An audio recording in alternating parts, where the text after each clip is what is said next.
तो भी मैं अपने आत्मा खुराक के लिए रुकने वाला नहीं हूं। एक आत्मा है जिसको लगातार टाइफाइड का ताव चढ़ता है, और इतना ताव चढ़ता है, इतना ताव चढ़ता है जिसके कारण से चलने की ताकत नहीं है। वो श्यामा महारानी जिस तन में बैठी, वो तन इतना ताकत लगाता है कि मैं कथा के बिना भोजन नहीं कर सकता, और भोजन तभी कर सकता हूं जब आत्मा को आत्मा का आहार मिल जाए। तो शायद मेरी आत्मा भी भूखी ना रहे और मैं भी भूखा ना रहूं। और निश्चित रूप से दुनिया में जितने भी भक्त देखने में मिले, या फिर दुनिया में जितने भी महान लोग मिले या धर्म की लाइन में मिले, उन लोगों का एक ही सिद्धांत रहा। जैसे मीरा का एक ही सिद्धांत रहा, आंखें हरिदर्शन की प्यासी,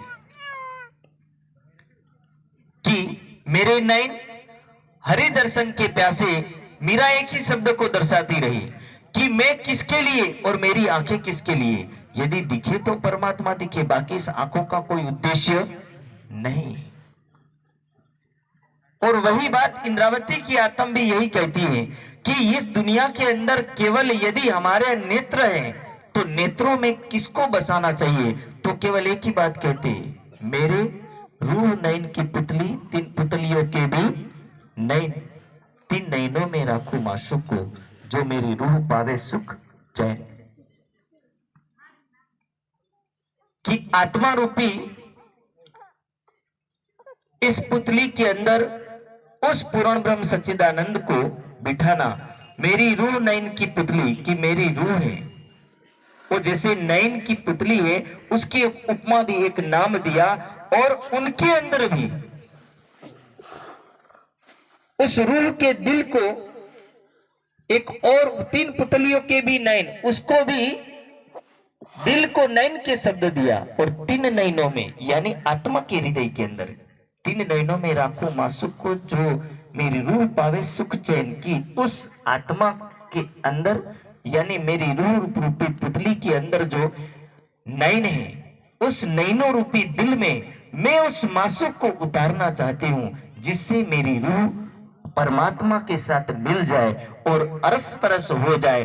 और अरस परस होने के बाद जैसे खांड और पानी के मिलने के बाद दोनों में कोई जुदागी नहीं रहती, दोनों एक हो जाते हैं। और एक होने के बाद पानी पानी का अस्तित्व छोड़ देता है और खांड खांड का अस्तित्व छोड़ देता है।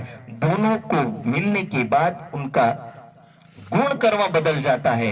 इसी तरह एक भक्ति में आया हुआ व्यक्ति जब इतना डूबता है तो डूबने की वजह से उसको अपना अस्तित्व याद रहता नहीं है, और जब याद नहीं रहता तो उसी अस्तित्व की जो पराकाष्ठा है, उस पराकाष्ठा को किसी ने परम गुहा बोला, परम गुहा यानी आत्मा के हृदय में।